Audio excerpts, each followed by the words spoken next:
Bulletin की शुरुआत करते हैं इस वक्त की सबसे अहम खबर के साथ। यूपी की केसरगंज सीट लोकसभा सीट सुर्खियों में है। यहां से बीजेपी के मौजूदा सांसद बृजभूषण शरण सिंह का टिकट काटकर उनके बेटे करण भूषण सिंह को दिए जाने की संभावना जताई जा रही है।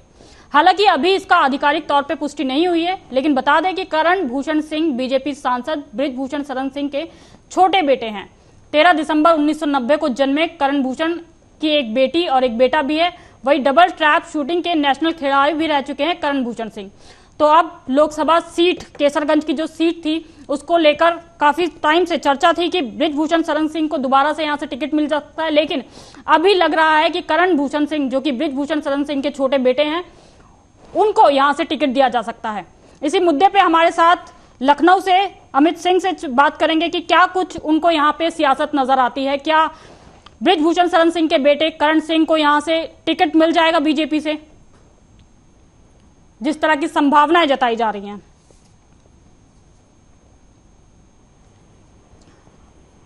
अमित सिंह, केसरगंज सीट से बृजभूषण शरण सिंह सांसद थे और अब उनके बेटे को यहां से टिकट देने की बात कही जा रही है। क्या लगता है आपको कि करण भूषण सिंह को किन बातों के मद्देनजर उनको यहां से टिकट दी जाएगी?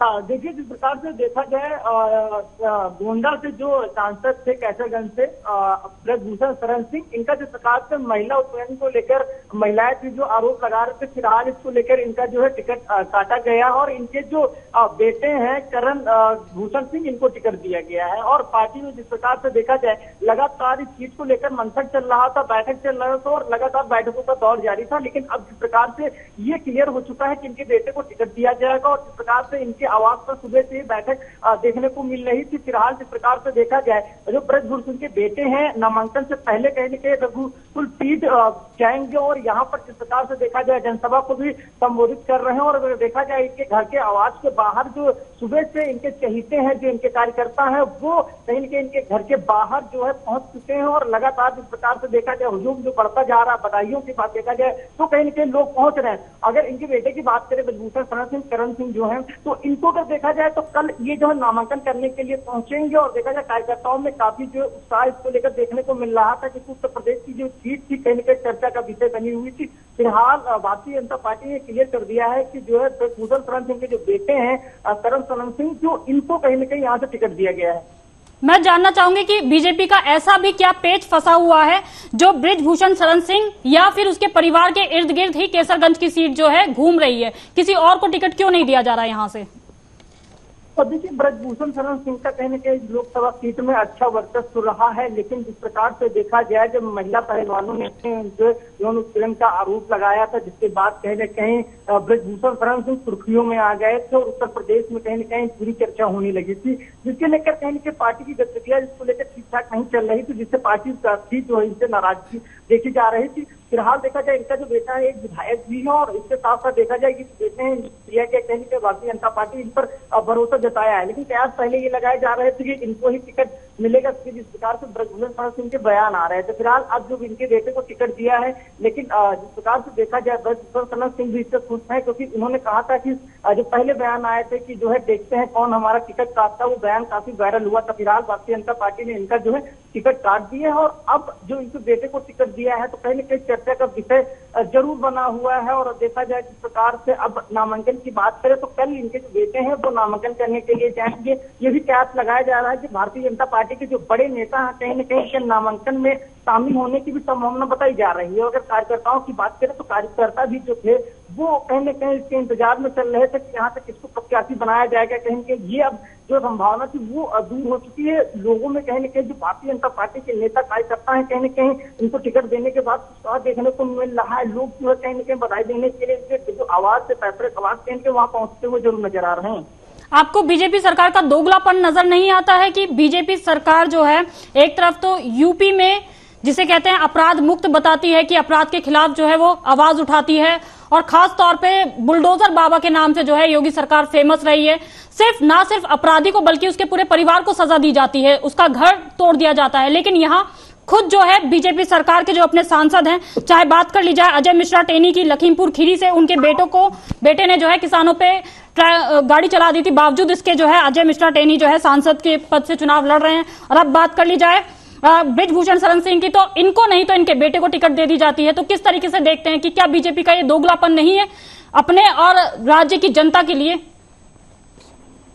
देखिए, भारतीय जनता पार्टी की अगर हम बात करें तो भारतीय जनता पार्टी कहीं न कहीं जिस प्रकार से उत्तर प्रदेश की सभी सीटों पर काबिज होना चाहती है, क्योंकि जिन सीटों पर इसमें पिछली जो चुनाव में इनको हार का सामना करना पड़ा था, उन सीटों पर भी काफी खासकर नजर बनाती हुई नजर आ रही, वहां पर भी देखा जाए। लेकिन हम बृजभूषण शरण सिंह की बात करें तो कहीं न कहीं राजनीतिक वर्चस्व अच्छा है और पार्टी के संबंध भी इनसे अच्छे बताए जा रहे हैं। लेकिन जिस प्रकार से महिला उत्पीड़न का जो इनके ऊपर बड़ा आरोप लगा था, कहीं न कहीं पूरे प्रदेश की बात करें, क्या पूरे देश में कहीं न कहीं चर्चा का विषय बन गया था। लगातार लोग कह रहे थे कि इनका टिकट कटना चाहिए, लेकिन लोगों जब इनके ऊपर कोई कार्रवाई नहीं हुई। हाँ, कार्रवाई ये हुई थी कि जो कुछ संघ के अध्यक्ष है फिलहाल उस पद से इस्तीफा इनको देना पड़ा, फिर वहां से चुनाव हुआ, फिलहाल चर्चा का विषय बनी थी। लेकिन कहीं न कहीं भारतीय जनता पार्टी की बात करें तो जो इनके बेटे का टिकट दिया है, कहीं न कहीं चर्चा का विषय बने हुए, विपक्ष भी इसको लेकर हमलावर जरूर होता हुआ नजर आ रहा है।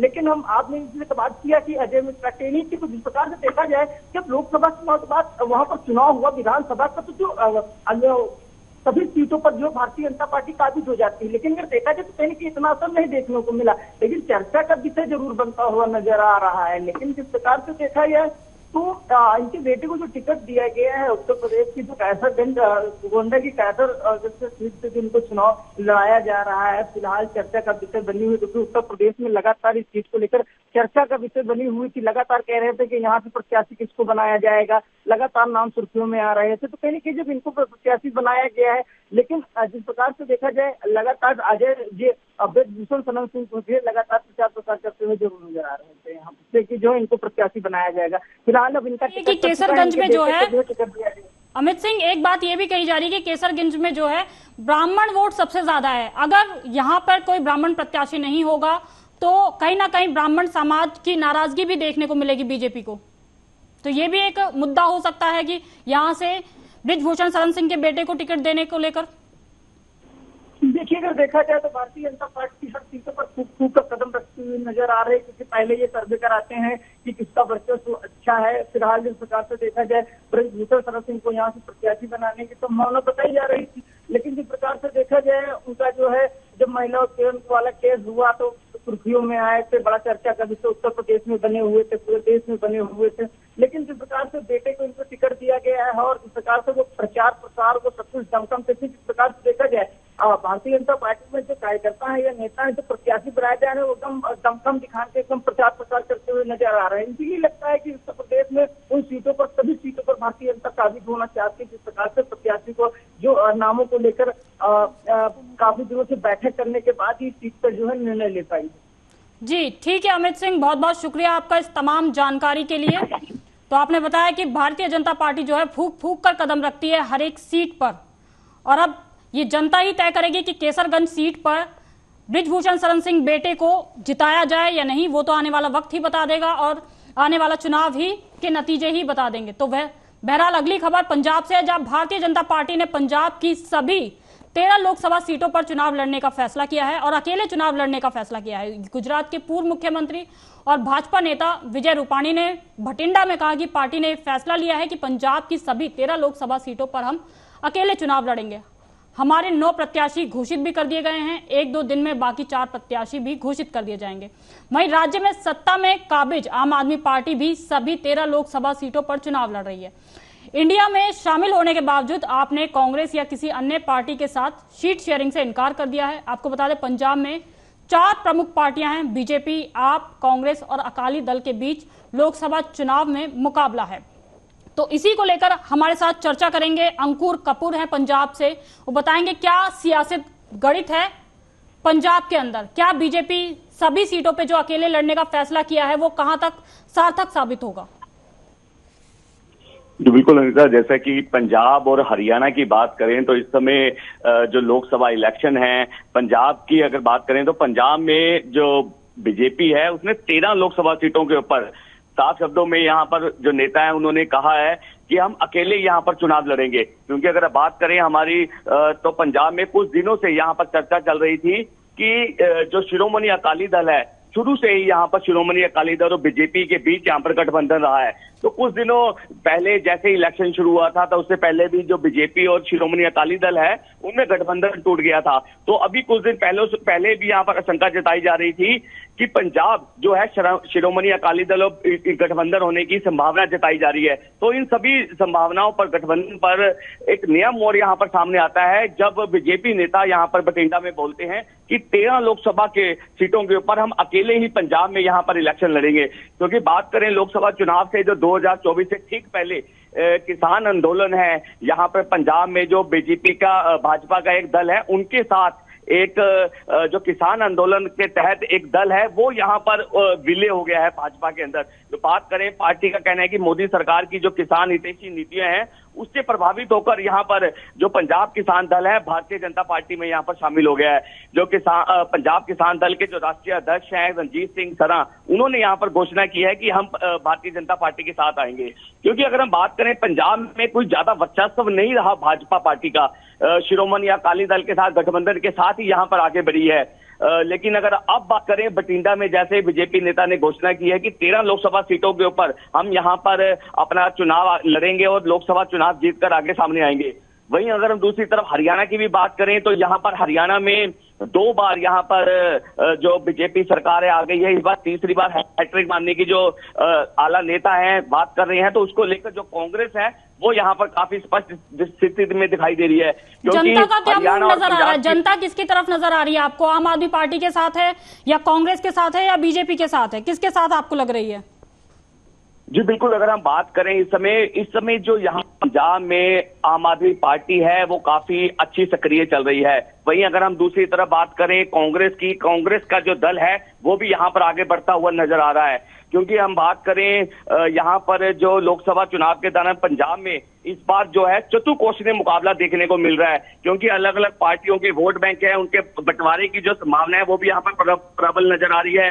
कांग्रेस ने जो इस बार शीर्ष नेताओं के जो चुनाव लड़ने का फैसला किया है उसमें लाइनअप में जो यहाँ के टीपीसी अध्यक्ष हैं अमरिंदर सिंह, राजा वडलिंग, पूर्वी डिप्टी सीएम है और सुखविंदर रंधावा है, पूर्व विजय इंदर सिंगला है, कुलवीर सिंह है, उनके यहाँ पर दिलचस्प यहाँ पर देखने को मिल रहा है। क्योंकि लुधियाना सीट के ऊपर यहाँ पर बड़ी चीज देखने को मिल रही है कि जो राजा वडलिंग है उनका जो मुकाबला है वो भाजपा उम्मीदवार जो रवनीत बिट्टू है उनके साथ है।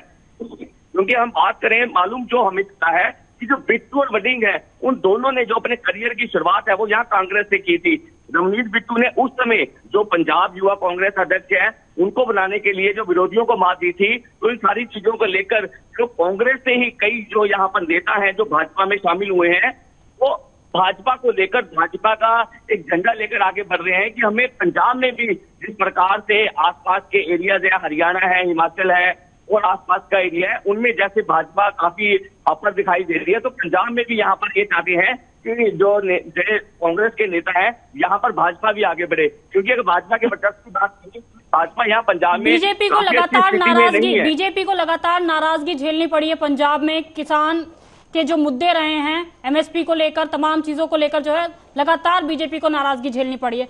अब जब बीजेपी 13 के 13 सीटों पे अपने लोकसभा प्रत्याशी उतारने की बात कर रही है तो क्या कुछ उनके मुद्दे रहेंगे? किन मुद्दों को लेकर जो है अब बीजेपी मैदान में है?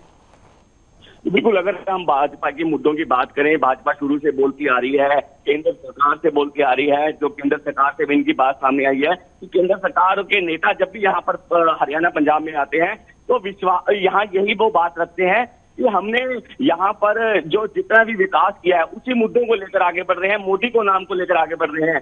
अपना कोई नाम नहीं है यहाँ भाजपा का, तो मोदी के नाम को लेकर ही आगे बढ़ रहे हैं। क्योंकि पंजाब में अगर बात करें तो भाजपा का कोई ज्यादा अस्तित्व यहाँ पर दिखाई नहीं देता है।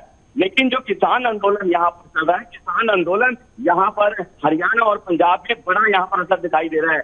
जब भी यहाँ पर कोई भाजपा नेता जैसे ही गाँव में यहाँ आसपास यहाँ पर अपना प्रचार करने के लिए आता है तो कई गाँव के बाहर तो साफ शब्दों में लिखा है कि कोई भी भाजपा नेता यहाँ पर आने के लिए आने की अनुमति नहीं है। पूर्ण रूप से यहाँ पर भाजपा का बहिष्कार किया जा रहा है। तो अभी पंजाब में अगर भाजपा की स्थिति की बात करें तो काफी अच्छी नहीं है यहाँ पर। लेकिन एक ये चीज सामने आ जाती है कि जो भाजपा यहाँ पर दांव खेल रही है अंकुर जी, कांग्रेस सीधे आप मुझे ये बताइए कि पंजाब के अंदर किन किन दलों में सीधा दो ऐसे दल बताइए जिनके बीच सीधा मुकाबला है।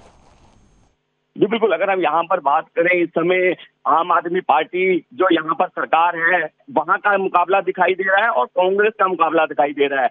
जो भाजपा यहाँ पर अपना दावा कर रही है, यहाँ पर भाजपा है एक बड़ा चेहरा नहीं है, क्योंकि हमेशा यहाँ पर भाजपा गठबंधन में रही है श्रोमणी अकाली दल में। यहाँ पर जो बड़ा फैसला है वो आम आदमी पार्टी और कांग्रेस में यहाँ पर साफ नजर आ रहा है। जी जी, शुक्रिया अंकुर कपूर तमाम जानकारी के लिए।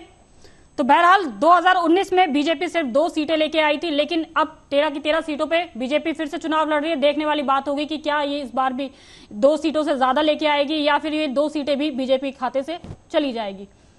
खैर, रुक करते अगली खबर का। दिल्ली एलजी वीके सक्सेना के आदेश पर दिल्ली महिला आयोग से 223 कर्मचारियों को तत्काल प्रभाव से हटा दिया गया है। आरोप है कि दिल्ली महिला आयोग की अध्यक्ष स्वाति मालीवाल ने नियमों के खिलाफ जाकर बिना अनुमति के इनकी नियुक्ति की थी। आदेश में डीसीडब्ल्यू यानी दिल्ली कमीशन वुमेन एक्ट का हवाला देते हुए कहा गया कि केवल 440 कर्मचारियों को ही रखा जा सकता है, लेकिन एलजी मंजूरी के बिना 223 नए पद बनाए गए और आयोग के पास कॉन्ट्रैक्ट पर कर्मचारियों की नियुक्ति का अधिकार नहीं है। स्वाति मालीवाल ने कहा कि ये तुगलकी फरमान है, मैं अपने जीते जी आयोग को बंद नहीं होने दूंगी। ये स्वाति मालीवाल की प्रतिक्रिया आई है। इसके अलावा उन्होंने कहा कि 2024 में आयोग के अध्यक्ष पद से इस्तीफा दे दिया है। 2015 में आयोग का अध्यक्ष बनाया गया था। अरविंद केजरीवाल ने आम आदमी पार्टी की तरफ से उन्हें राज्यसभा में सांसद पद के लिए अब नॉमिनेट कर दिया है। तो फिलहाल दिल्ली कमीशन वुमेन से 223 कर्मचारियों को बर्खास्त कर दिया गया है। ये बड़ी खबर है दिल्ली के लिए। और लगातार बीजेपी और जिसे कहते हैं आम आदमी पार्टी के बीच नाराजगी देखने को मिल रही है और यही कहीं ना कहीं नजर आता है कि इसी को लेकर दिल्ली कमीशन वुमेन में 223 जो कर्मचारी थे उनको निकाल दिया गया है। इसके पीछे क्या कुछ समीकरण है, क्या कुछ नजर आता है, इसको लेकर हम बातचीत करेंगे। हमारे साथ इस खबर पे जुड़ेंगे दिल्ली से राजीव कुमार हमारे साथ है। राजीव जी, हमें बताइए कि किस तरीके से आप इस खबर को देखते हैं कि जब दिल्ली महिला आयोग से 223 कर्मचारियों को बाहर निकाल दिया जाता है और कहा जाता है कि बिना किसी नियमों को ताक पे रख के जो है यहाँ पे इन सब की नियुक्ति हुई थी, तो ये क्या पहले नजर नहीं आया था? अब चुनावों के बीच ही ये सब चीजें नजर आ रही हैं।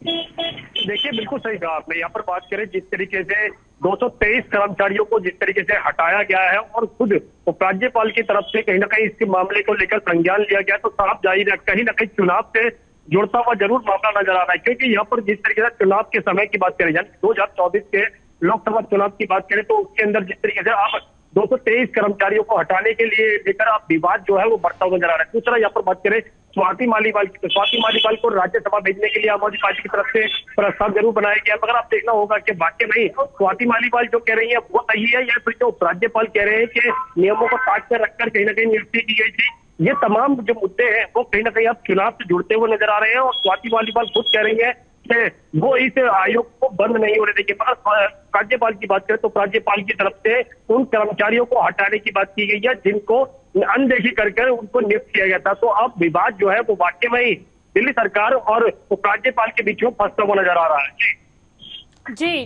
पहले तो ये सब चीजें नजर नहीं आई थी। अब जो है चुनाव के समय पे केजरीवाल को भी जेल में डाल दिया जाता है और महिला आयोग से भी कई सारे कर्मचारियों को बाहर निकाल दिया जाता है। तो ये पहले क्या एलजी सो रहे थे एलजी साहब हैं क्या? पहले केंद्र सरकार को ये सब चीजें नजर नहीं आ रही थी?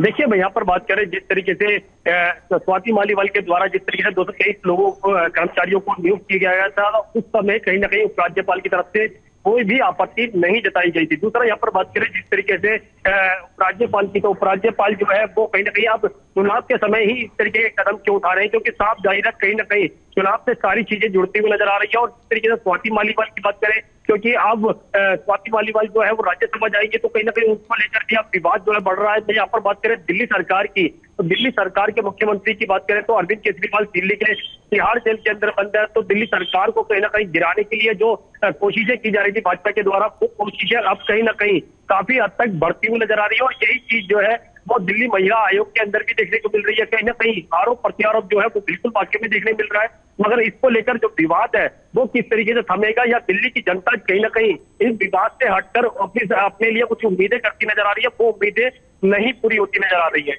जी, जो दिल्ली महिला आयोग की अध्यक्ष स्वाति मालीवाल रही हैं, इन्होंने लगातार जो है दिल्ली में अपराध को कम करने का काम किया है, लगातार वो सक्रिय रही हैं, तमाम शिकायतों को संज्ञान लिया है उन्होंने, लेकिन इस तरीके से 223 कर्मचारियों को हटा देने के बाद क्या मंशा है केंद्र सरकार की? क्या पूरी की पूरी कानून व्यवस्था अपने हाथ में रखना चाहती हैं? क्या कुछ आपको नजर आता है? देखिए, यहाँ पर बात है कानून व्यवस्था की, तो कानून व्यवस्था वैसे भी यानी कि दिल्ली पुलिस जो है वो वाकई में ही पहले केंद्र सरकार के अधीन आती है। दूसरा, उपराज्यपाल दिल्ली सरकार के हर काम को कहीं ना कहीं रोकने की कोशिश करते हैं। वही चीज बार बार कही जाती है दिल्ली सरकार के द्वारा कि उपराज्यपाल उनके काम नहीं करने दे रहे हैं, दूसरा फाइलों को रोकते हुए नजर आते हैं। और अब जिस तरीके से महिला आयोग की बात करें तो महिला आयोग के अंदर भी 223 कर्मचारियों को हटाने की बात की गई है, तो उसको लेकर भी विवाद वाकई में बढ़ चुका है। और इस विवाद के लिए कहीं ना कहीं उपराज्यपाल और केंद्र सरकार के ऊपर आम आदमी पार्टी की तरफ से आरोप लगाए जा रहे हैं। मगर इन आरोपों की सच्चाई क्या है और उपराज्यपाल को वाकई में ही चुनाव के पहले इस समय ही क्यों नजर आ रहे हैं वो 223 जिनको बताया जा रहा है कि वो गलत तरीके से नियुक्ति की गई थी, उससे पहले उपराज्यपाल के पास इस तरीके की जानकारी नहीं थी क्या? अगर जानकारी नहीं थी तो उस समय उपराज्यपाल की तरफ से जो फाइल पास होती है, जिसको भी नियुक्त करना होता है तो फाइल भेजी जाती है, तब उस समय आवाज क्यों नहीं उठाई गई? इस तरीके के तमाम आरोप जो है वो कहीं ना कहीं लगते हुए नजर आ रहे हैं। जी, बहुत बहुत शुक्रिया राजीव इस तमाम जानकारी के लिए। तो दिल्ली में भी चुनाव होना है, 7 लोकसभा सीटों पर चुनाव होना है, और ऐसे में कुछ दिनों पहले जहां अरविंद केजरीवाल को जेल में डाल दिया जाता है और ये कहके कि दिल्ली शराब घोटाले मामले में अरविंद केजरीवाल भी आरोपी हैं, और अब दिल्ली कमीशन वुमेन्स के 223 कर्मचारियों को बर्खास्त कर दिया जाता है ये कहकर कि ये गलत तरीके से इनकी नियुक्ति की गई थी। तो लगातार केंद्र सरकार और आम आदमी पार्टी के बीच ये जो तनातनी है ये बनी आ रही है। लेकिन अब देखना ये होगा, अब जो लोकसभा चुनाव होने वाले हैं इसमें बीजेपी ज्यादा जीत पाती है, बीजेपी के खाते में ज्यादा सीटें आती हैं, या आम आदमी पार्टी जो अब तक अपना झंडा बुलंद करती आई है कि दिल्ली में अरविंद केजरीवाल ही रहेंगे, तो या फिर उनकी सरकार जो है यहां दिल्ली में कायम रहेगी। ये तो आने वाले चुनाव ही बताएंगे। बहरहाल रुक कर लेते हैं अगली खबर की ओर। दिल्ली एनसीआर के स्कूलों में बुधवार को दी गई बम की धमकी के बाद गुरुवार को भी एक मैसेज वायरल हो गया। इसमें दावा किया गया था कि कुछ स्कूलों में बम मिले हैं, तो दिल्ली पुलिस ने इन दावों को तुरंत संज्ञान में लिया और इसे झूठा करार दे दिया। दिल्ली पुलिस की ओर से जारी एक बयान में कहा गया कि व्हाट्सएप और अन्य चैट ग्रुप में कुछ ऑडियो मैसेज भेजे जा रहे हैं जो कि कुछ स्कूलों में कुछ संदिग्ध वस्तुएं पाई गई हैं। ये संदेश झूठे हैं और इनमें कोई सच्चाई नहीं है। इन सभी से अनुरोध करते हैं कि कृपया, ये दिल्ली पुलिस ने अनुरोध किया है कि सभी से अनुरोध करते हैं कि कृपया अन्य लोगों को भी ये बताएं कि ये संदेश झूठे हैं। आपको बता दें, दिल्ली एनसीआर के 150 से ज्यादा स्कूलों को बुधवार को एक समान, जिसे कहते हैं धमकी भरा ईमेल भेजा गया था, जिसमें दावा किया गया कि उनके परिसर में विस्फोटक रखे गए हैं। तो बहरहाल अभी के इस बुलेटिन में बस इतना ही। देश दुनिया की तमाम खबरों के लिए आप देखते रहें आर्या न्यूज।